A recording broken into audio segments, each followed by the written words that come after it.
Je me prénomme Manuela, j'ai 23 ans. J'ai été victime d'inceste et de VIOL par mon cousin et ensuite par mon papa. Voici mon histoire. Alors que j'avais 6 ans, mes parents vivaient ensemble, ils se sont séparés. Lorsqu'ils se sont séparés, ma mère s'est retrouvée à aller dans un autre mariage à Yaoundé, pas loin d'Obala. Elle se retrouve donc là-bas et moi, je dois rester avec mon papa. Mon papa, dans l'incapacité de s'occuper de moi à cet âge-là, m'a remis entre les mains de sa grande sœur. C'est là-bas que j'ai vécu jusqu'à mes 14 ans avec ma tante. Ma tante avait déjà plusieurs enfants, parmi lesquels mon cousin qui était l'aîné. À cette période, parce qu'à ce jour, il a peut-être 45 ans.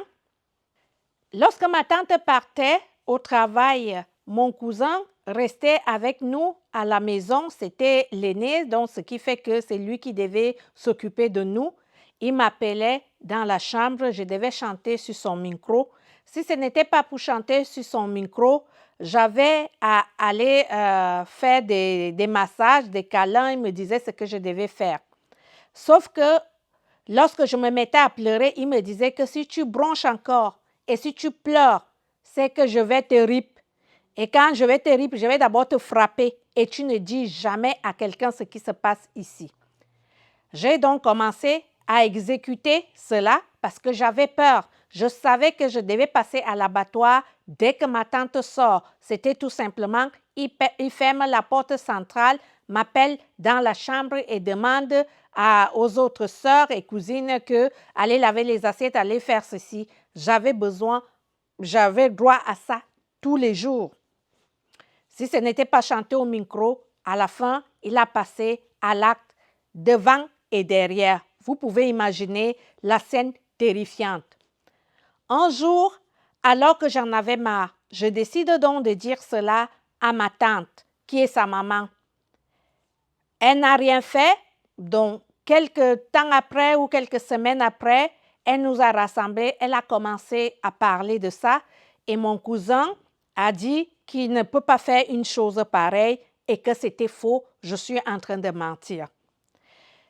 Je quitte là, j'ai 14 ans, je suis déjà détruite émotionnellement, Lily, parce que non seulement je vivais avec la peur, je me sentais sale parce que je savais bien que ce qui se passait n'était pas normal.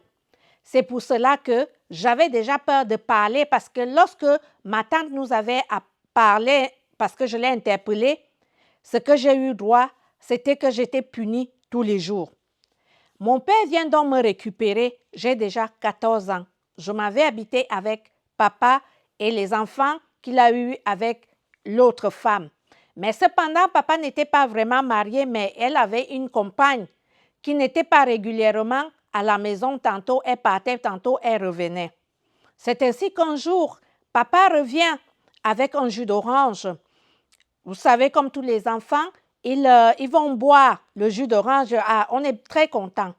Sauf que le jus d'orange, j'ai envie de partager avec mes soeurs. Il me dit, non, tu ne donnes pas ça à tes soeurs. Il envoie donc mes 2 autres petites soeurs d'aller acheter sa cigarette en route et me demande de boire le jus. Sauf qu'après avoir bu le jus, j'ai commencé à avoir mal à la tête. J'avais l'impression que la maison tournait. J'avais l'impression, à un moment donné, c'est comme si j'avais envie de faire pipi, c'est comme si je n'étais pas bien. Et là, je me suis allongée sur le canapé. Je me souviens seulement avoir vu mes petites sœurs me dire, mais va dormir dans la chambre, pourquoi tu dors là? Et papa dit, laissez-la tranquille, elle va se reposer. L'image qui me revient dans les flashs, c'est que je me retrouve dans le lit de papa. Il est en train de me déshabiller.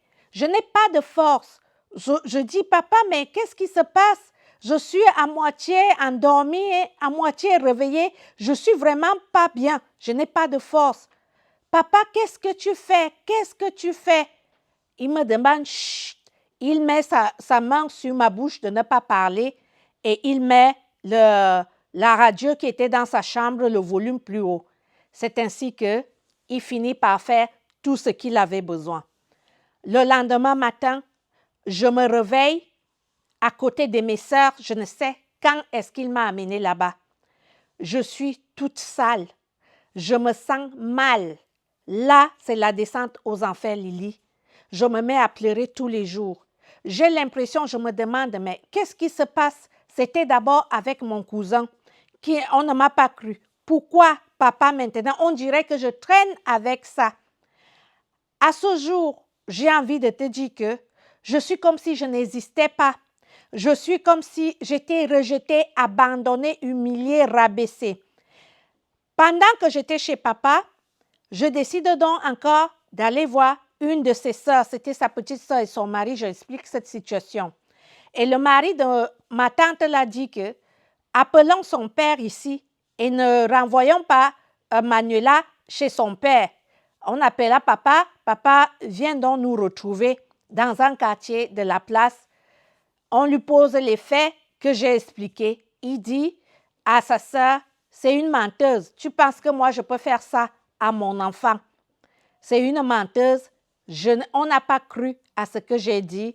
Ma tante a gobé et son mari, tout ce que mon père avait dit. Il est rentré avec moi à la maison. Et lorsqu'on rentre à la maison, je t'assure que même les prières n'ont pas suffi parce que je priais jour et nuit. Je demandais à la Sainte Vierge de m'enlever de là ou de me faire disparaître. C'est là où il vient, il me dit, qu'est-ce que tu as voulu faire? Est-ce que tu avais besoin d'aller raconter notre petite histoire? Ça se passe entre toi et moi. Je lui dis, papa, est-ce que c'est normal? Je suis ta fille, à moins que tu dises que je ne suis pas ta fille. Et là, j'avais déjà 15, 16 ans. C'est ainsi que ma scolarité va connaître beaucoup de difficultés parce que je n'arrive plus à me concentrer. J'ai peur parce que de temps en temps, il revient, il fait comme s'il a oublié, il revient, il veut me surdoyer avec de l'argent, 5 000 par-ci, 10 000 par-là, prends ceci, tu sais, notre petite affaire, on peut recommencer. J'ai donc trouvé que j'étais dans l'instabilité. En cherchant à me trouver la stabilité dehors, je me suis retrouvée à rencontrer le papa de ma fille parce que j'ai une fille de 6 ans. Celui-là aussi, au départ, je n'ai pas expliqué. Je pensais trouver quelqu'un avec qui va me comprendre. C'est ainsi que je tombe enceinte à l'âge de 17 ans. J'accouche donc. Lorsque j'accouche, je suis face à une situation qui est, est-ce que je rentre? Lui, il n'a pas de moyens. Qu'est-ce que je fais? Tôt ou tard, il décide de garder l'enfant et d'aller donner à sa maman parce que je suis dans l'incapacité de m'occuper de l'enfant et dans les conditions où je vis là-bas, est-ce que mon enfant aussi va passer dans cet abattoir? C'est ainsi que je finis par le relater ce que j'ai vécu. Là, j'ai commis encore une autre erreur. C'est ainsi que j'ai donné l'arme qu'il devait m'abattre avec chaque jour. Tu ne vaux rien, tu es souillé.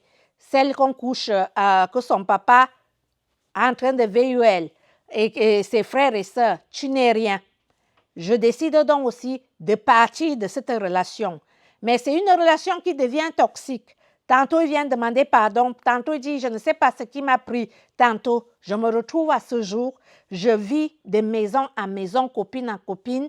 Je vais faire mon bac pour la deuxième fois en candidate libre parce que je dois travailler. Je suis allée travailler comme femme de ménage dans un couple.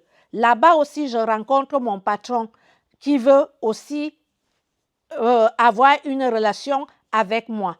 Je me suis demandé, est-ce que je traîne ça avec moi?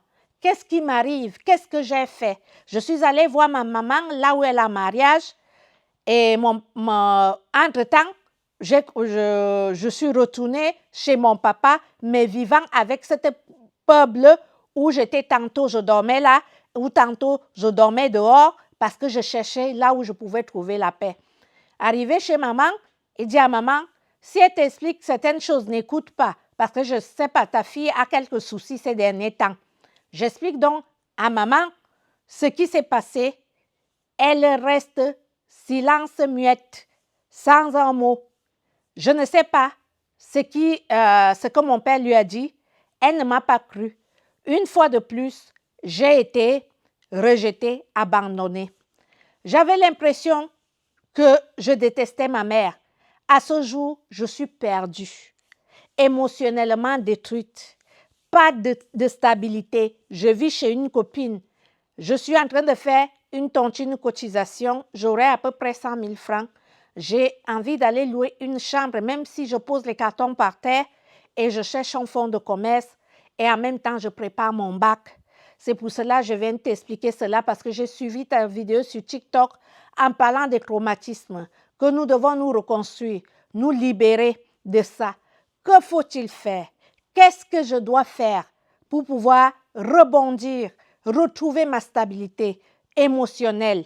J'ai peur, même pour ma fille qui se retrouve chez son papa.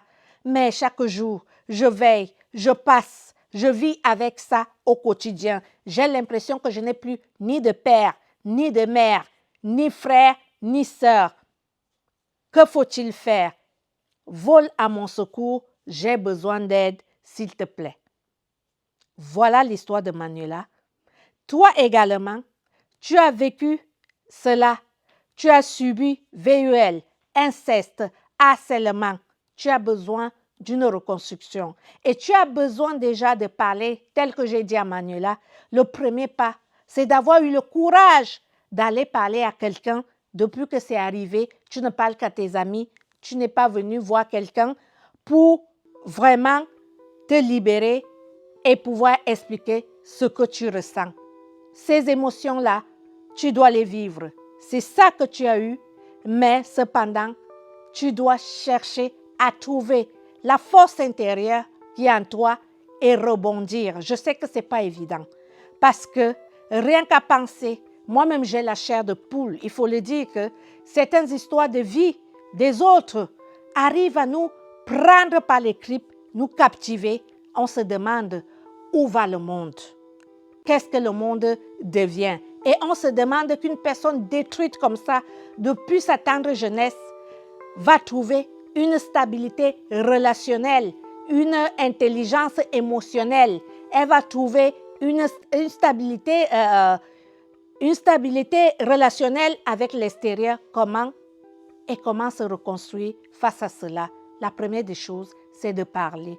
La deuxième des choses, c'est de solliciter des professionnels